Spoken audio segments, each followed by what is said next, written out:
Бәріне сәлем достар. Бүгінгі видео сабақта біз білектің бұлшықеттерінің анатомиясын талдайтын боламыз.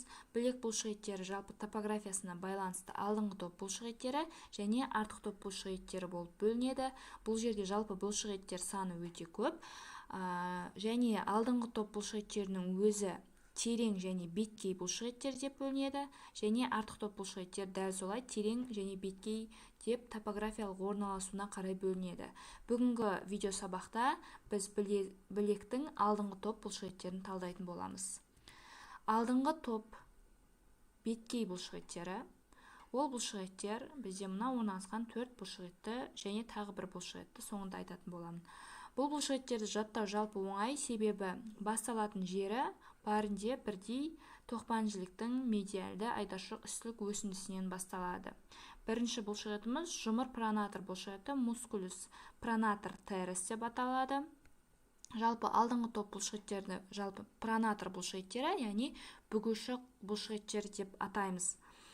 Эпикондилус медиалистен және білектің фасциялық қабықшасынан басталып, төмен қарай бағытталып, өзінің жалпақшалау келген сіңіршесімен мына тұрған кәрі жіліктің ортаңғы бөлігіне барып бекиді.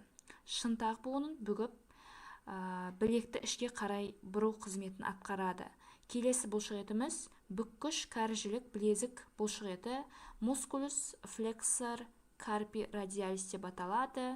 Дәл сол эпикондилус медиалис пен білектің фасциялық қабығынан басталып, төмен қарай бағытталып, өзінің жіңішкелеу келген сіңіршесіне ұласады да, екінші алақан сүйегінің алдыңғы, яғни ішкі бетіндегі негізіне базис осиге барып бекиді. Қызметі қол басын иеді және латеральды бағытта кәржілік сүйегіне қарай бұрады. Келесі бұлшықетіміз алақанның ұзын бұлшықеті, мускулус пальмарис лонгус деп аталады. Бұл бұлшықетте эпикондилус медиалистен басталады, білектің фасциялық қабықшасынан басталады, төмен қарай бағытталып, өзінің жіңішке келген сіңірмен төмен жүреді де, бізде алақанның жалпақ апоневрозы, апоневрозис пальмариске барып жалғасады. Алақанның апоневрозын керіп, қолды ішке қарай бүгу қызметін атқарады. Келесі бұлшықетіміз бүккіш білезік шынтақ бұлшықеті, мускулус флексор карпи ульнарис деп аталады. Бұл бұлшықет бізде эпикондилус медиалистен және осы білектің фасциялық қабықшасынан басталып, төмен қарай бағытталады да, сіңіршесімен бұршақ сүйекке барып бекиді, және қалған бөлігі бізде 5-ші алақан сүйегінің негізінен базис осиге барып бекиді. Бұл бұлшықеттің қызметі жалпы білезік кәржілік бұлшықеттерімен бірлесе отырып, қол басын ішке қарай тартып отырады. Келесі бұлшықетіміз ол бізде мускулус флексор дигиторум суперфициалис деп аталады. Бұл бұлшықет саусақтарды бүккіш беткей бұлшықет деп аталады. Және бұл бұлшықет бізде жаңа айтып кеткен мына орналасқан 4 бұлшықеттердің астында орналасады. Және бұлшықет талшықтары дәл солай жоғарыда орналасқан эпикондилус медиалистен және шынтақтың тәждік өсіндісі процессус короноидустен және кәрі жіліктің проксимальды бөлігінен басталады да, төмен қарай жүріп, білек сүйегінің өзекшесі каналис карпалис арқылы алақан бетіне қарай өтеді де, проксимальды бақайшықтардың денесінің тұсында бізде 2-ге бөлінеді, міне, 2 аяқшаға бөлінеді, және барып алақан беттерінің бүйір қапталдарына барып бекиді, бүйіріне барып бекиді.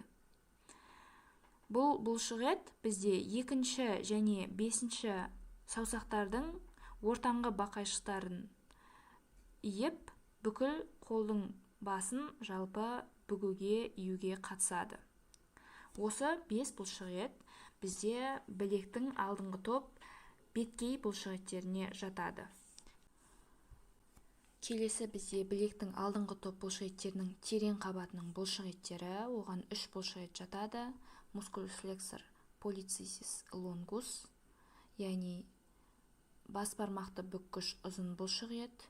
Musculus flexor digitorum profundus, саусақтарды бүккіш терең бұлшықет, және Musculus pronator quadratus, пронаторлық шаршы бұлшықет.